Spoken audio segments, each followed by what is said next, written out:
और 2018 का आपको डीआईएलआर और क्वांट का सेक्शन करना है। उसमें क्योंकि 2018 अपने एंटर करना है।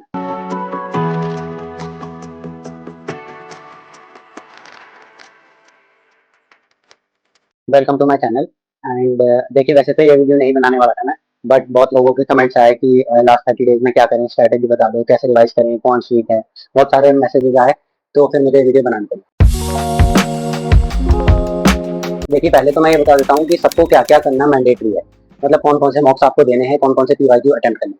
तो देखिए, 2023, 22 और 21 ये तो आपको तीनों स्लॉट लगाने ही है, मतलब पीवाईक्यू टैग के लिए। और बाकी देखिए, 2018 का आपको लगाना है, क्योंकि 2018 वाला जो स्लॉट था वो आई एम कैलकाटा ने बनाया था, और इस साल भी पेपर वही सेट करा है। तो इन केस अगर कोई क्वेश्चन या कोई टॉपिक, कोई पैटर्न भी, या इवन थोड़ी बहुत सिमिलैरिटीज के साथ कोई सेट भी रिपीट हो गया, तो हमें बहुत फायदा हो जाएगा। एक सेट भी हो गया तो हमारे 10 to 15 मिनट्स बच जाएंगे, और हम उसमें और एक्स्ट्रा स्कोर कर सकते हैं, काफी एज मिल जाएगी। तो देखिए, ये तो करनी ही है आपको। और नेक्स्ट, फॉर्मूला बुक हमें रेगुलरली रिवाइज करनी है, और डीआईएलआर के जो सेट्स हैं, हम सेट्स मॉक्स में कर रहे हैं, और पीवाईक्यू ये सब हमें रिवाइज करने हैं। जो मैंने आपको स्ट्रैटेजी अपनी डीआईएलआर की वीडियो में बताई थी, वो आप उसमें देखें।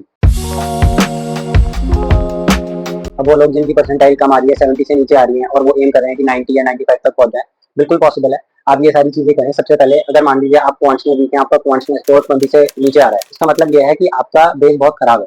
तो आप सबसे पहले बेस स्ट्रॉन्ग ऐसे करें कि अब सारे टॉपिक्स तो नहीं कर सकते, तो इंपॉर्टेंट टॉपिक ये हैं जहाँ से ज्यादा क्वेश्चन आते हैं। अरिथमेटिक आपको बहुत अच्छे से करना है, जैसे एवरेजेस, मिक्सचर्स, एलिगेशन और percentage, profit loss and pipes and systems, time and work, और स्पीड, डिस्टेंस एंड टाइम। ये सारे आपको जो पूरा अरिथमेटिक एंड फैक्ट अच्छे से करना है।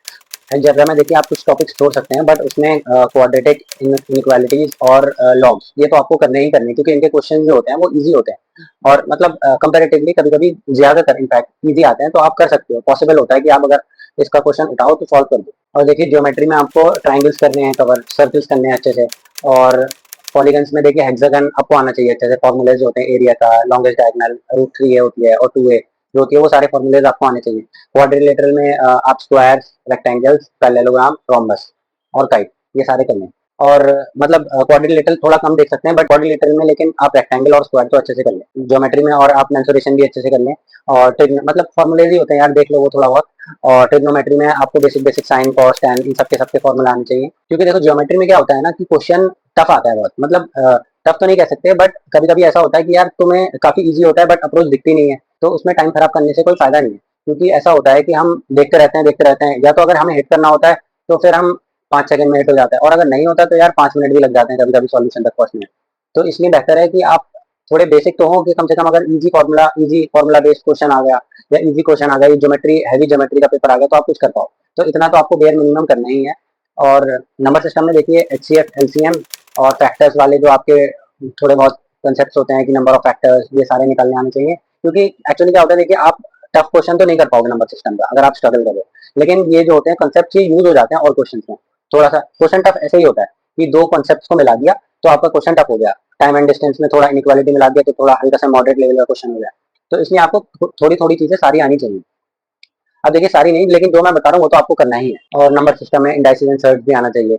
अब मॉडर्न मैथ्स की तरफ आते हैं, तो मॉडर्न मैथ्स में आपको सीक्वेंस एंड सीरीज आनी चाहिए, और फंक्शंस आने चाहिए, मतलब फंक्शंस के कुछ सवाल लगा लो। अब ये कैसे करना है हमें, हमको ये करना है कि हमें 30 LOD 1 के क्वेश्चन लगाने, इजी जो होते हैं ना, आप सिंटैक्स में देखोगे एक ए कैटेगरी वाले क्वेश्चन जो होते हैं वो लगाने हैं, और कम से कम 30, और 30 आपको बी कैटेगरी के लगाने हैं। तो 60 क्वेश्चन आपको इन टॉपिक्स के लगाने ही लगाने, मतलब आप पूरा कर पाओ तो अच्छी बात है, लेकिन बेयर मिनिमम ये करना है। तो इससे क्या होगा कि आप जो इजी या मीडियम लेवल क्वेश्चन कर पाओगे कैट लेवल का। देखो, टाइप सी तक नहीं जाना है, क्योंकि टाइप सी वाले क्वेश्चन को करने का फायदा नहीं है, क्योंकि 3 मार्क्स हमें टाइप सी के भी मिलेंगे, और तीन तीन मार्क्स हमें टाइप ए के भी मिलेंगे, तो हमें 3 मार्क्स टाइप ए वाले चाहिए।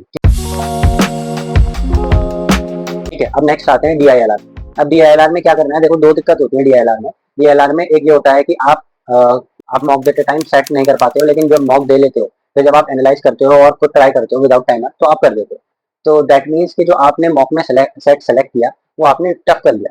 तो देखो, टफ सेट तो नहीं करना है, हमें नहीं हो पाएगा। तो इसका मतलब आपकी जो दिक्कत आ रही है वो आ रही है सेट सिलेक्शन में। आप इजी और अच्छा सेट सेलेक्ट नहीं कर पा रहे, क्योंकि टॉपर भी इजी सेट करता है। दो इजी सेट में 99 बन जाएगी, तो आपको सेट सिलेक्शन पे काम करना है। लेकिन अगर आप मॉक एनालाइज करते टाइम भी, जब आप खुद ट्राई करते हो विदाउट टाइमर, तो आप इजी भी नहीं कर पाते हो, टाइप ए या टाइप बी नहीं कर पाते हो। तो दैट मीन्स कि आपके कंसेप्ट ठीक है, आपको आता नहीं है कि क्वेश्चन कैसे करना है। क्योंकि क्वेश्चन करने का जो तरीका है वो एक स्पेसिफिक होता है, वही आना चाहिए हमें। हमें वहां बैठ के तरीका इन्वेंट नहीं करना है, हमें जो स्टैंडर्ड तरीका है उसे पढ़ना है। तो उसके लिए हमें स्टैंडर्ड सेट्स करने पड़ेंगे। मैंने अपनी डीएलआर की वीडियो में भी बताया था। 35 सेट्स की एक एलिट स्प्लिट की वीडियो है, या तो वो, या फिर एक मैं एक अच्छे रिसोर्स पे और आया था, वो IMS प्रयागराज का एक चैनल है, उसका 100 सेट्स के रखे हैं, वो भी अच्छे हैं, वो भी कर सकते हैं। ठीक है, ये उन लोगों के लिए जो DLR में स्ट्रगल करते हैं। अब BRC में जो स्ट्रगल कर रहे हैं उनके लिए तो देखो, BRC की मैंने बहुत कॉम्प्रिहेंसिव वीडियो बनाई है, उसमें बताया मैंने कि जो रीडिंग करते हैं हम उसका कितना बेनिफिट है। मैंने अपना खुद का स्कोर बहुत इंप्रूव किया है, 22 मार्क्स से करीब 45 मार्क्स तक पहुंचा हूँ। तो यार रीडिंग की वजह से ही पहुंचा हूँ, आप ट्रस्ट करो मेरे पर, मैंने यही किया है और आप भी ये करोगे तो आपको इंप्रूवमेंट दिखेगा यार।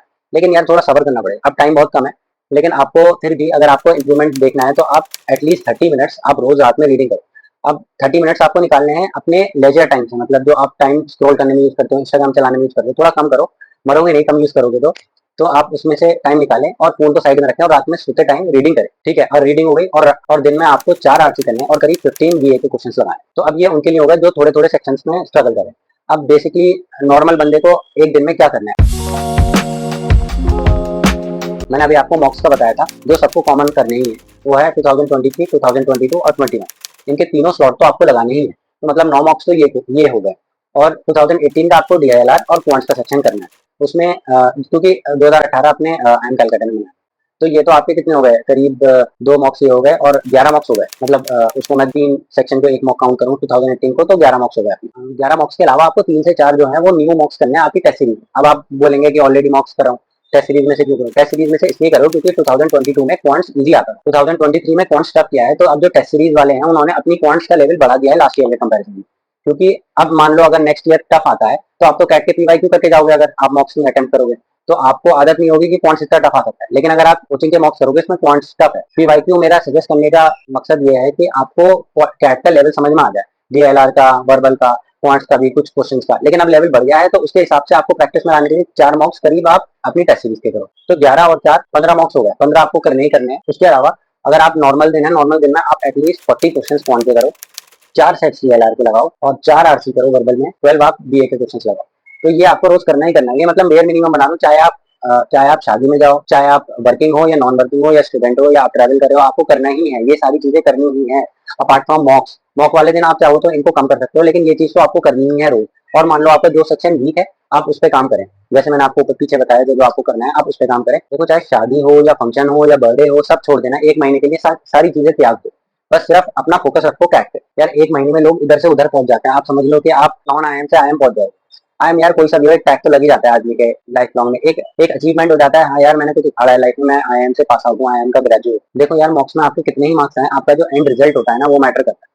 भाई लोगों को मैंने ऐसा भी देखा है, लोगों के मॉक्स में 70 परसेंटाइल आ रहे हैं और एक्चुअल कैट में 95 आए, और ऐसे भी देखे हैं कि जिनके 98 और 99 आए और उनके 90 रह गए, मतलब कोचिंग में 99 आ रहे हैं, मतलब डबल डिजिट रैंक आ रही है दोस्तों की मेरे, और एक्चुअल कैट में 90 पे रह गए। और ऐसे भी देखे हैं जिनके 98 आ चुके हैं पहले कैट में और नेक्स्ट कैट में 88 रहे। तो यार कुछ भी हो सकता है, आप उस लास्ट बीडे में जो करोगे वो मैटर करे, लेकिन आपको अपना आर्सेनल, अपने हथियार रेडी करने पड़ेंगे, आपको सारे मेथड्स, सारे फॉर्मूले, सब चीजें आनी चाहिए, क्योंकि आएंगी तभी आप काम रह पाओगे पेपर के टाइम पे, तुक्केबाजी से काम नहीं चलेगा।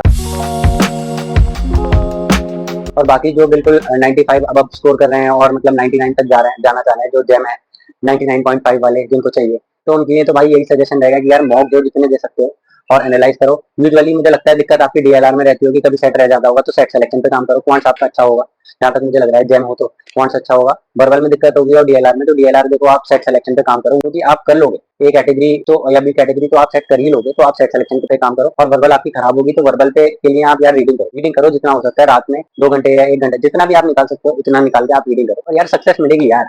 कहाँ जाएगी, कहाँ जाएगी यार, इतनी मेहनत कर रहे हैं, ऊपर वाला इतना न्याय तो नहीं कर सकता, 1 बार 2 बार 3 बार कितनी बार फेल करेगा, इतना न्याय तो नहीं करेगा ऊपर वाला। अपने को मिलेगी यार सक्सेस, मेहनत करेंगे तो मिलेगी, नहीं तो यार एटलीस्ट रिग्रेट नहीं रहेगा लाइफ में कि यार मेहनत नहीं करी, मेहनत कर लेते तो IIM चले जाते। ठीक है, बाकी ऑल द बेस्ट। देखो अगर टाइम मिला तो एक और कोई लास्ट में ऑल द बेस्ट की वीडियो या कुछ भी जो भी मुझे लगेगा वो वीडियो बना दूंगा, लेकिन अभी तो यार मेहनत करने का टाइम है, आप भी मेहनत करो, मैं भी कर रहा हूँ, और साथ मिलकर IIM जाएंगे।